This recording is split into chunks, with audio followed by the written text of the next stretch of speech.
सबसे पहले तो हम ये देखते हैं कि प्रेजेंट इंडेफिनिट का इस्तेमाल कहाँ कहाँ किया जा सकता है। ये मौजूदा दौर के लिए इस्तेमाल होगा और कोई मौजूदा दौर का जो वाक़या होगा उसके लिए भी इस्तेमाल कर सकते हैं। जैसे I read, he run, she plays, इस तरह के सेंटेंसेस में हम प्रेजेंट इंडेफिनिट का इस्तेमाल करते हैं।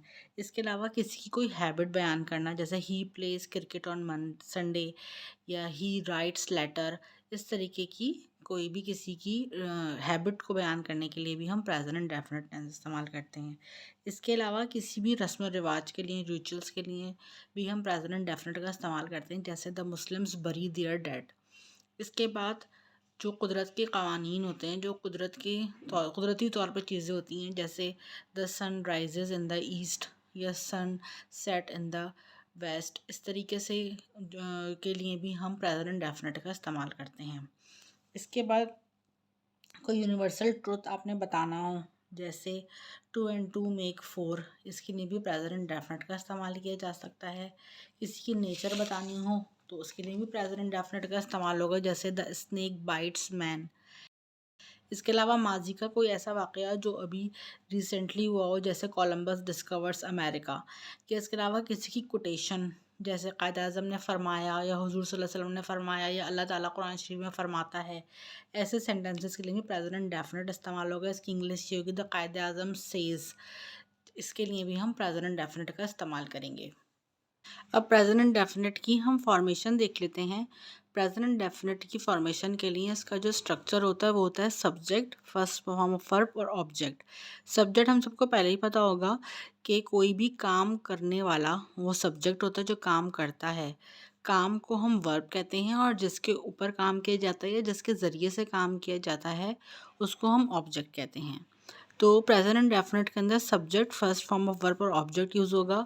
अब देख लेते हैं कि अगर एक सेंटेंस हो, मैं सुबह सवेरे उठता हूँ, यानी कि मेरी एक ये हैबिट है, इसको मैं अगर इसको ट्रांसलेट करना चाहूँ तो कैसे ट्रांसलेट करूँगी। इसके अंदर सब्जेक्ट क्या है, काम कौन कर रहा है, मैं, मतलब मैं जो होगा वो सब्जेक्ट होगा। मैं की इंग्लिश होती है आई। सब्जेक्ट के बाद है फर्स्ट फॉर्म ऑफ वर्ब, काम क्या हो रहा है, उठ रहा हूँ मैं, उठता हूँ, उठने की इंग्लिश होती है वेकअप। फर्स्ट फॉर्म इसकी वेकअप ही होगी, आई वेकअप। कब उठ रहा हूँ, मतलब एज अ ऑब्जेक्ट क्या चीज़ यूज़ होगी, सुबह सवेरे। तो मैं सुबह सवेरे उठता हूँ, I wake up early in the morning. इस तरीके से मेरी ये इसकी ट्रांसलेशन होगी। ये सेंटेंस मेरा फॉर्म होगा, I wake up early in the morning. ये कौन सा सेंटेंस है, ये पॉजिटिव सेंटेंस है। एक बात यहाँ पे और डिस्कस करने के लिए है कि अगर सब्जेक्ट जो हो वो हो फर्स्ट पर्सन सिंगुलर या फर्स्ट पर्सन प्लूरल, या यानी कि आई और वी, इसके अलावा हो सेकंड पर्सन सिंगुलर या सेकंड पर्सन प्लूरल मतलब यू, या इसके अलावा हो थर्ड पर्सन प्लूरल यानी कि दे, इन सब के साथ यही वाला स्ट्रक्चर यूज़ होगा।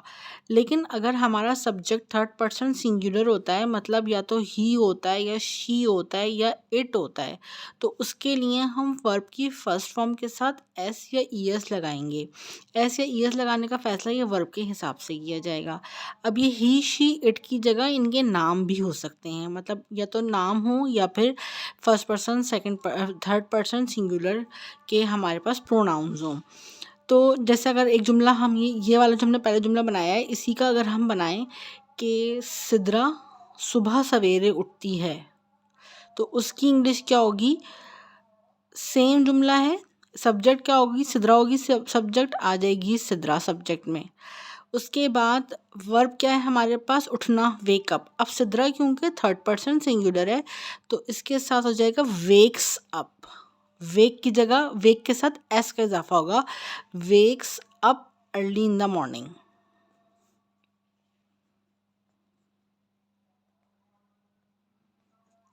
सेम अगर कोई मेल होगा या जैसे ही होगा या वो होता, ये जुमला होता कि वो सुबह सवेरे उठती है, तो जाता है she wakes up early in the morning. या फ़ाहद सुबह सवेरे उठता है, तो ये हो जाता कि Fahadh wakes up early in the morning. ऐसे जुमले जिनके अंदर सब्जेक्ट थर्ड पर्सन सिंगुलर हो या ही शी इट हो, तो उसके साथ हम वर्ब में एस या ई एस का इजाफा कर देंगे। अच्छा देखिए, अगर हम इसका नेगेटिव सेंटेंस बनाना चाहेंगे तो इसका हमारा स्ट्रक्चर क्या होगा? नेगेटिव सेंटेंस का जनरल स्ट्रक्चर होता है subject plus helping verb plus not plus verb और प्लस ऑब्जेक्ट।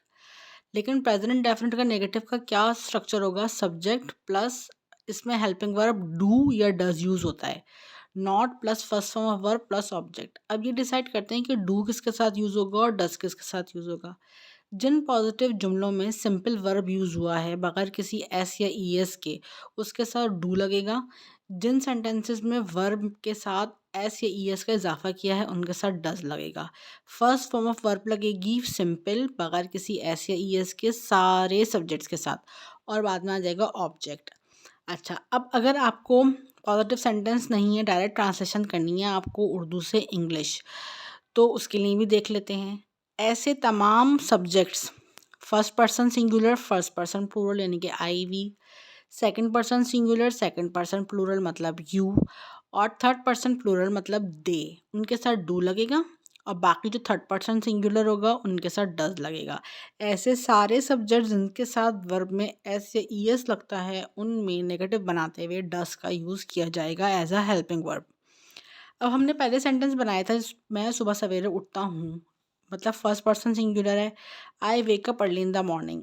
अगर मैं इसका नेगेटिव सेंटेंस बनाऊंगी अपने इस स्ट्रक्चर को देखते हुए तो कैसे बनाऊंगी? सब्जेक्ट तो वही आ जाएगा आई। अब क्योंकि फर्स्ट पर्सन सिंगुलर है तो या तो मैं अगर डायरेक्ट इसको देख के बना रही हूँ तो फर्स्ट पर्सन सिंगुलर है मैं, तो इसके साथ डू नॉट आ जाएगा हेल्पिंग वर्ब। अगर मेरे पास पहले से पॉजिटिव सेंटेंस बना हुआ है तो मैं देखूंगी इसके वर्ब के साथ वेकअप यूज़ हुआ है तो मैं डायरेक्टली इसमें बगैर देखे डू नॉट का यूज़ कर लूँगी। आई डू नॉट, बाकी का जुमला ऐसे कैसे आ जाएगा? I do not wake up early in the morning.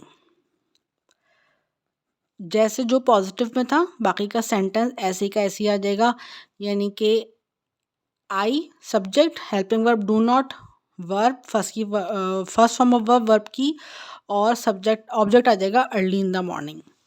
Next sentence मैंने बनाया था थर्ड पर्सन सिंगुलर के साथ, मतलब सिद्रा के साथ। सिद्रा सुबह सवेरे उठती है, Sidra wakes up early in the morning. अगर मुझे ये पॉजिटिव सेंटेंस देख के नेगेटिव बनाना है तो मैं देखूंगी वेक्स अप है तो डायरेक्ट आंख बंद करके मैं डज का यूज़ कर दूंगी। जैसे सिद्रा डज नॉट। अब चूंकि ये डू को डज बनाया ना, ये वाला एस इसके साथ लग गया तो फर्स्ट फॉर्म ऑफ वर्ब ऐसे कैसे आ जाएगी? Without any S. Sidra does not wake up. इसके साथ हम वेक्स अप यूज़ नहीं करेंगे तो हमारा सेंटेंस गलत हो जाएगा। अगर हम वेक्स यूज़ करेंगे एक वक्त में एक ही वर्ब के साथ एस आ सकता है तो जो हमने डू के साथ लगा दिया। Sidra does not wake up early in the morning, मतलब सिद्रा सुबह सवेरे नहीं उठती है। Sidra does not wake up early in the morning. तो इस तरीके से हमारा नेगेटिव सेंटेंस बन जाएगा प्रेजेंट इंडेफिनिट का। उसके बाद हम देखते हैं इंटेरोगेटिव सेंटेंसेस। प्रेजेंट इंडेफिनिट के इंटेरोगेटिव सेंटेंसेस का क्या स्ट्रक्चर होता है? पहले आ जाता है डू या डज, उसके बाद आएगा सब्जेक्ट, फिर first form of verb plus object. Helping verb जो होता है वो उठ के पहले आ जाता है।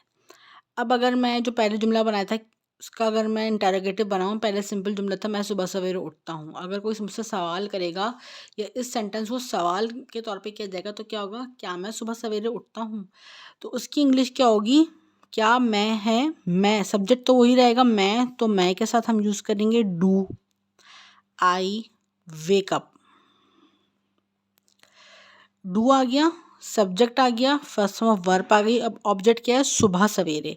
Do I wake up early in the morning, ये सिंपल हमारा इंटेरोगेटिव क्वेश्चन हो गया, इंटेरोगेटिव सेंटेंस हो गया। और आखिर में क्वेश्चन मार्क लाजमी लगेगा, नहीं तो इस पर भी नंबर कटने के चांसेस होते हैं अगर आप पेपर में ही कर रहे हैं तो।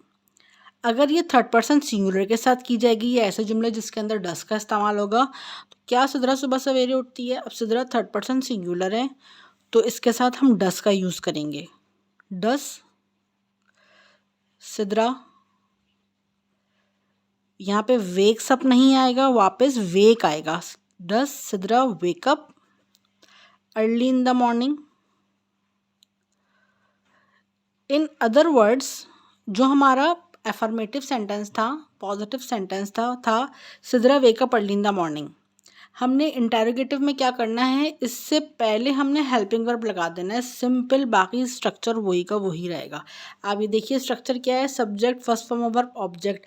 पहले हमने हेल्पिंग वर्ब लगा देना है जो इस टेंस का हेल्पिंग वर्ब है, यानी कि डू या डज। जिसके साथ डू लगेगा शुरू में डू आ जाएगा, जिसके साथ डज लगेगा शुरू में डज आ जाएगा, और आखिर में क्वेश्चन मार्क लगाना लाजमी है।